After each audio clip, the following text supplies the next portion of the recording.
Hello friends, welcome back to our e-teaching channel.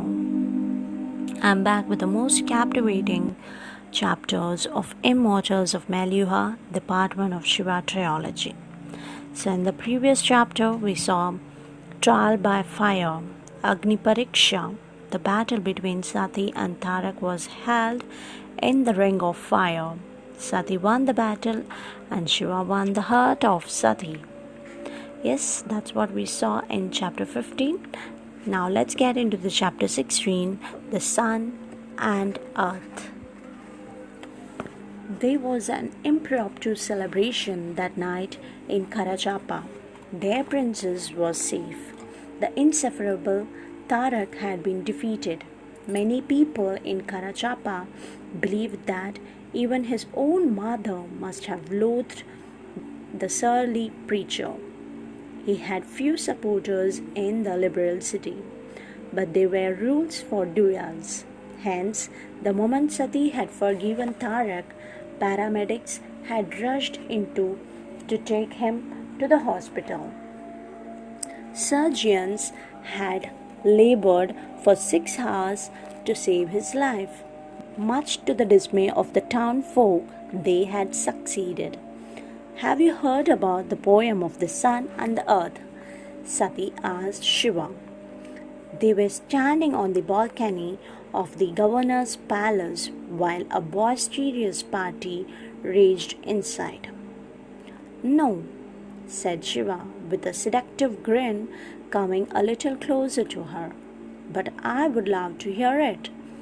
Apparently, the earth sometimes thinks of the possibility of coming closer to the sun, said Sati. But she can't do that. She is so base and his brilliance so searing that she will cause destruction if she draws him closer. What now? I disagree, said Shiva. I think the sun burns for only as long as the earth is close to him. If the earth was not there, there would be no reason for the sun to exist. The sun does not exist merely for the earth. It exists for every single planet in the solar system. Is not it really up to the sun to determine whom he chooses to exist for? No, said a melancholic Sati, looking at Shiva. The moment he becomes the sun, he answers a higher calling. He does not exist for himself. He exists for the greater good. His luminosity is the lifeblood of the solar system. And if the earth has any sense of responsibility, she will not do anything to destroy this balance. So what should the sun do? Asked Shiva, his hurt and anger showing on his face. Just waste his entire life burning away, looking at the earth from a distance? The earth is not going anywhere. The sun and the earth can still share a warm friendship, but anything more is against the laws. It is against the interest of others. Shiva turned away from Sati in anger. He looked northward to seek solace from his holy lake. Feeling nothing, he looked up at the skies towards the gods he did not believe in. Damn it! His clenched fist struck the balcony railing powerfully, dislodging some bricks before he stormed off. Outside the city walls, in a forested area, a few soldiers lay in wait. At a slight distance, 2 hooded figures were seated on large rocks. The captain of the platoon of soldiers stood rigid in attention next to the duo. He scarce believed that he was standing next to the queen herself. The privilege overwhelmed him. One of the hooded figures raised his hand to motion for the captain to step closer. On the hooded figure's wrist was a leather bracelet with the serpent Om. Vishwadyumana, are you sure this is where we are supposed to meet him? He is late by nearly an hour. Yes, my lord, replied Vishwadyumna nervously. This is exactly where he had said he would come. The other hooded figure turned and spoke in a commanding voice, a feminine one, a voice used to being obeyed without question. That man makes the queen of the Nagas wait. Turning to the other hooded figure, she continued, I trust you have worked this out in detail. I hope I have not entered this wild territory in vain. The other hooded figure moved his fleshy hands in a motion asking the queen for patience.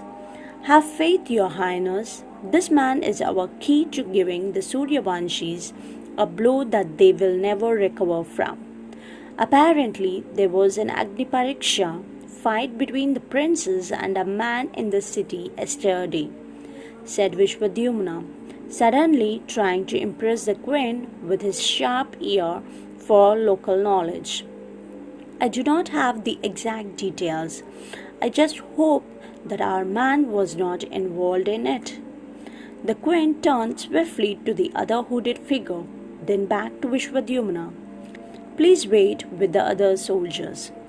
Vishwadyumna sensed he had said something he should not have, and quickly retreated before his lord's stern gaze could reprimand him. This is why he had been told in training school that a good soldier never speaks unless spoken to. She is here? Asked the queen with barely suppressed anger. The other hooded figure nodded. I thought I would told you to forget about this, said the queen sternly. There is nothing to be gained by this quest. Do you realize that your stupid attack on Mount Mandar might have led them to suspect that we have a mole in their midst? The male figure looked up in apology. Did you come here for her? No, your highness, said the hooded figure with a deeply respectful tone. This was the place where he asked us to meet him. The queen reached her hand out and gently patted the man's shoulder. Stay focused, my child, said the queen softly. If we pull this off, it will be our biggest victory ever. Like you just said, we will strike a blow that they will find very difficult to recover from. The man nodded. And yet, continued the queen, pulling her hand back into the shelter of her black robes, your preoccupation with her provokes you into making uncharacteristic decisions. Are you aware of his clear message that she cannot be touched, otherwise the deal is off? The hooded figure stared at the queen in surprise. How did you? I am the queen of the Nagas, my child, she interrupted. I have more than one piece on the chessboard. The hooded figure continued to look at the queen, ashamed about his poor call at Mount Mandar. The queen's next words added to his shame. You're making surprising mistakes, my child. You have the potential to be the greatest Naga ever. Don't waste it. Yes, your highness. The queen appeared to relax. I think when we are alone now, said the queen, maybe you can call me Mousie. After all, I am your mother's sister. Of course you are, said the hooded figure as a smile reached his eyes. Whatever you say, Mousie. It had been 2 weeks since the Agni Pariksha. Sati had recovered sufficiently for the convoy to continue its journey to its next destination. Shiva, Parvateshwar and Brihaspati sat together in Shiva's chambers at the guest house. It's agreed then, said Parvateshwar. I'll make the arrangements for us to commence our journey a week from today. By that time, Sati should have recovered completely. Yes, I think that is a suitable plan, agreed Shiva. Parvateshwar, I will not be accompanying you any further, said Brihaspati. Why? Asked Parvateshwar. Well, the new chemicals that I had ordered have arrived. I was considering going back with the consignment to Mount Mandar so that the experiments can begin as soon as possible. If we can get this right, then the consumption of water for making the sombras will reduce drastically. Shiva smiled sadly. I'm going to miss you, my friend, and I you, said Brihaspati. But I'm not leaving the country. When you finish your tour, come to Mount Mandar. I'll take you round the sylvan forest near our facility. Yes, said Shiva with a grin. Perhaps you will reveal some of your scientific skills and discover a plausible explanation for the blue throat. Both Shiva and Brihaspati burst out laughing. Parvateshwar, who did not understand the private joke, looked on politely. Just one point, Brihaspati, said Parvateshwar. I will not be able to dive at any soldiers from the royal entourage. I will speak with the governor, Juleshwar, about sending some soldiers along with you on your return journey. Thank you, Parvateshwar, but I am sure I'll be fine. Why should a terrorist be interested in me? There was another terrorist attack yesterday in a village some 50 kilometers from Mohenjo-daro, said Parvateshwar. The entire temple was destroyed and all the Brahmins killed. Another one, said Shiva, angered. This is the third attack this month. Yes, said Parvateshwar. They are getting bolder, and as usual, they escaped before any backup could arrive to give them a real fight. Shiva clenched his fist. He had no idea how to counter the terror attacks. There was no way in which one could prepare for them since nobody knew where they would strike next. Was attacking Swadeep, the Chandravanshi's own country, the only way to stop this? Brihaspati kept quiet. Sensing Shiva's inner turmoil, he knew there were no easy answers. Looking at Shiva, Parvateshwar continued, I will also get my people to make preparations for our journey. I'll meet you in the evening for dinner. I think Sati can finally join us. I'll send instructions for Nandi and Veerabhadra to also join us. I know you like their company. Shiva was startled by Parvateshwar's uncharacteristic thoughtfulness. Thank you, Parvateshwar. This is very kind of you. But I believe Kritika, Nandi and Veerabhadra are going to a flute recital tonight. That crazy Veerabhadra has even bought some jewels so that he won't look like a country bumpkin next to Nandi. Parvateshwar smiled politely. But it will be a pleasure to dine with you, said Shiva. Thank you, said Parvateshwar as he got up. After a few steps, he stopped and turned around. Overcoming his hesitation, he mumbled, Shiva. Yes, Shiva got up. I don't think we have talked about this, said Parvateshwar, uncomfortable. But I would like to thank you for helping Sati in her Agni Pariksha. It was your clear thinking which led to victory. No, said Shiva. It was her brilliance. Of course it was, said Parvateshwar. But you gave her the confidence and the strategy to show her brilliance. If there is any person in the world that I relate to with a feeling beyond a sense of duty, it is Sati. I thank you for helping her. You are welcome, smiled Shiva, with enough sense to not embarrass Parvateshwar further by lengthening this conversation. Parvateshwar smiled and folded his hands into a namaste. While he had still not fallen prey to the countrywide Nilkanth fever, he was beginning to respect Shiva. Earning Parvateshwar's esteem was a long journey that Shiva had only just begun. The general turned around and walked out of the room. He's not a bad sort, said Brihaspati, looking at Parvateshwar's retreating back. He may be a little surly, but he is one of the most honest Suryavanshis I have ever met. A true follower of Lord Ram. I hope you don't get too upset by the ill-tempered things he says to you." "I don't," said Shiva. "In fact, I think very highly of Parvateshwar. He is one man whose respect I would certainly like to earn." Brihaspati smiled, seeing yet another instance of Shiva's large heart. He leaned closer and said, "You are a good man." Shiva smiled back. "I had not answered you the last time you had asked me, Shiva," continued Brihaspati.